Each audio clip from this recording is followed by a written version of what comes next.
محرم کے دن اللہ کے رسول صلی اللہ علیہ وآلہ وسلم نے جب پوچھا کہ آپ تم یہودی لوگ 10 محرم کا روزہ کیوں رکھتے ہو، تو انہوں نے کہا کہ اصل میں ہمارے نبی موسیٰ کو جو فتح ملی تھی فرعون پر، تو وہ 10 محرم کے دن ہی میں ملی تھی، تو ہم لوگ اس کی یاد مناتے ہیں۔ تو حضور نے فوراً فرمایا کہ موسیٰ علیہ السلام کو کوئی نعمت ملی ہو تو اس پر شکر منانے کا تو ہمارا حق تم سے زیادہ ہے، اس لیے ہم بھی اگلے سال روزہ رکھیں گے۔ ہاں ایک کام کریں گے، ہم ایک روزہ اس کے ساتھ ملا دیا کریں گے تاکہ تمہارے عمل سے مشابہت نہ ہو جائے۔ پتہ چلا اللہ کے رسول نے ایک بات یہ سکھائی ہے کہ نیک اعمال بھی اس طرح کرنا کہ اس میں بھی غیروں کے ساتھ مشابہت نہ ہو جائے، گمراہ لوگوں کے ساتھ مشابہت نہ ہو جائے۔ جس نبی نے اپنی امت کو نیک اعمال کے ساتھ مشابہت اختیار کرنے سے منع کیا ہے، وہ امت ناچ گانے میں بھی اپنے نبی اپنے دشمنوں کے ساتھ مشابہت اختیار کر رہی ہے۔ یہ SMS بھیجنا، یہ نئے سال کی مبارکباد دینا، یہ کارڈ دینا، یہ تبادلہ کرنا، ہائی ہیلو کرنا، یہ اس طرح کی تقریبات کرنا، یہ کیک کاٹنا، یہ اس رات کو تفریحات سے گزارنا، یہ سب کا سب کفر میں شرکت ہے اور کفر سے مشابہت ہے۔ ہمیں اس بارے میں حدیث سے جو ہدایات ملتی ہیں، وہ جب بھی نئے مہینے کی ابتدا ہوتی تھی تو چاند دیکھ کر آپ صلی اللہ علیہ وسلم دعا مانگا کرتے تھے، اللہم اہلہ علینا بالامن والایمان والسلامتی والاحسان۔ یہ مشہور دعا ہے کہ اللہ اس چاند کو ہمارے حق میں برکت والا بنا، سلامتی والا بنا۔ تو اگر کوئی نئے سال پر، چاہے وہ اسلامی ہو یا انگریزی سال ہو، اس میں اگر کوئی دعا مانگتا ہے کہ اللہ اس نئے سال کو ہمارے لیے برکت کا ذریعہ بنا، اور جو ہم سے کوتاہیاں ہوئی ہیں آئندہ ان کوتاہیوں کی تلافی کی ہمیں توفیق عطا فرما، تو اس حد تک تو ٹھیک ہے، اس میں کوئی حرج نہیں۔ لیکن یہاں 2 چیزیں جو ہمارے معاشرے میں نئے سال کے حوالے سے ہو رہی ہیں وہ قابل اصلاح ہے۔ ایک ہے نئے سال کی مبارکباد دینا، یہ غلط ہے۔ مبارکباد ہمیشہ کسی کو کسی خوشی کے موقع پہ دی جاتی ہے، نئے سال کا آنا کوئی خوشی نہیں ہے، اس لیے کہ ہم جتنی زندگی دنیا میں لے کر آئے ہیں، جب بھی نیا سال آتا ہے تو یہ اس کی علامت ہوتی ہے کہ ہماری زندگی میں 1 سال کم ہو گیا۔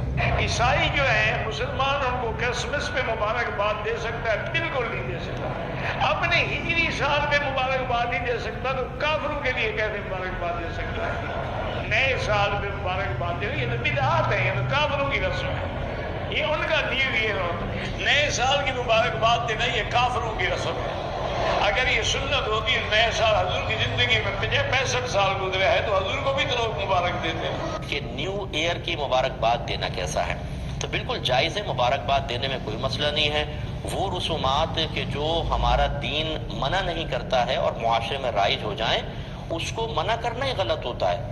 اب اگر سب لوگ جمعہ کی بھی مبارکباد دیتے ہیں، اسی طرح نئے سال کی مبارکباد دیتے ہیں، ہمارے معاشرے میں رائج ہو گیا ہے، اس کو روکنے کی کوئی ضرورت نہیں ہے۔ اس کو شرک کہنا یا بدعت کہنا، یہ مطلب وہی کہے گا کہ جس کو مزاج شرع پر واقفیت حاصل نہیں ہوگی، لہٰذا اس میں کوئی حرج نہیں، آپ کر سکتے ہیں۔ سال کے شروع ہونے پر مبارکباد میں کوئی حرج نہیں ہے۔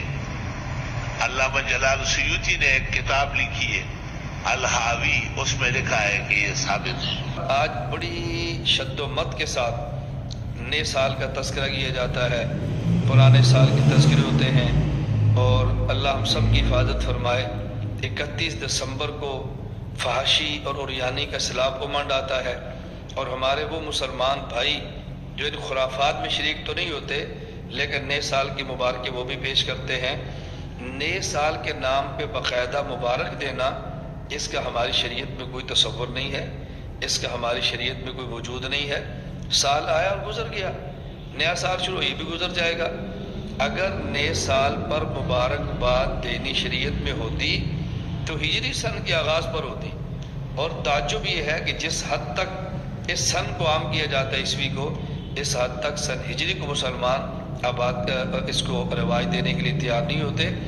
اور سن ہجری کی بنیاد سیدنا فاروق اعظم رضی اللہ عنہ رکھی ہے، لہذا سن ہجری کو یاد رکھنا صحابہ کرام سے محبت کی علامت ہے رضی اللہ تعالی عنہم۔ اس لیے جہاں جنوری فروری ان ماہ کو یاد رکھتے ہیں، وہاں محرم سفر کو بھی یاد رکھنا چاہیے۔ نیا سال منانا اور ہیپی نیو ایئر کی تقاریب میں جانا یہ ہماری روایت نہیں، یہ مغرب اور مشرق کے معاملات کا فرق ہے، یہ مغربی انگریزوں سے متاثر لوگوں کی روایات ہے۔ باقی سال کے شروع میں آپ مبارکباد دے دیں، قرآن حدیث سے یہ کہیں ثابت نہیں ہے، لیکن منع بھی نہیں، آپ دعا دے دیں اللہ آپ کے سال کو مبارک فرما دے۔ وہ اسلامی سال شروع ہو رہا ہو محرم سے، یا وہ شمسی سال شروع ہو رہا ہو قمری یا شمسی جنوری سے شمسی سال، اس کی مبارکبادی آپ دے سکتے ہیں۔ تو محرم میں بھی دے سکتے ہیں کہ اللہ آپ کو یہ سال آپ کے اوپر مبارک فرمائے، تو وہاں اسلامی سال شروع ہو رہا ہے جس کو ہم قمری سال کہتے ہیں، یہ شمسی سال ہے، بعض لوگ اسے بھی اسلامی کہتے ہیں لیکن کچھ لوگ کہتے ہیں نہیں یہ فلاں کے بنے ہوئے ہیں۔ بہرحال تو جنوری میں بھی آپ مبارکبادی اس طرح دینا چاہیں کہ دعا تو ٹھیک ہے، لیکن ہمارے علماء کی ترتیب ہے کہ اس میں پہل نہ کی جائے۔ کوئی آدمی آپ کو مبارکبادی کہے تو آپ کہیں جی ٹھیک ہے اللہ آپ کو مبارک کرے، جواب میں بندہ کہہ لے، کیونکہ یہ قرآن حدیث میں کہیں بھی نہیں۔ ہاں یہ تو ہے نیا مہینے کا چاند طلوع ہوا، آپ علیہ السلام نے دیکھا تو دعائیں کی ہیں، اللہم علینا بالیمن والایمان والسلامۃ والاسلام ربی وربک اللہ، اس طرح مختلف الفاظ اور بھی ہیں۔ تو یہ دعا تو مہینے کے چاند پہ تو ثابت ہے جو آپ علیہ السلام نے کی، لیکن اس کو سال کی بنیاد پر یہ حدیث پاک میں ملتا نہیں ہے، تبھی میں نے اس کو جائز کہا ہے، اس کو منع بھی نہیں کہا اور کار ثواب اور نیکی بھی نہیں کہا، کیونکہ جس کو پروف اور ثبوت نہ ملے ہم اس کو کس بنیاد پر یہ سوال کر رہے ہیں۔ انگریزی سال کا تعلق سورج سے ہے، اسلامی سال کا تعلق چاند سے ہے، چاند بھی اللہ نے بنایا، سورج بھی اللہ نے بنایا، تو سارے نظام اللہ ہی کے انسان کی ضرورت کے لیے مختلف علاقوں میں جس طرح مختلف زبانیں ہیں، مختلف معاملات ہیں، تو یہ سال بھی مختلف ہے، تو اس میں کوئی یہ کفر اور اسلام کی جنگ بہرحال نہیں ہے، تو اسلامی سال ہو یا دوسرا سال سب اللہ کے ہیں، لیکن بحیثیت مسلمان ہمیں اسلامی مہینوں کو، تاریخوں کو اور اسلامی ساری سے تمام اسلامی اقدار کو یاد رکھنا یہ ہماری مذہبی ذمہ داری ہے۔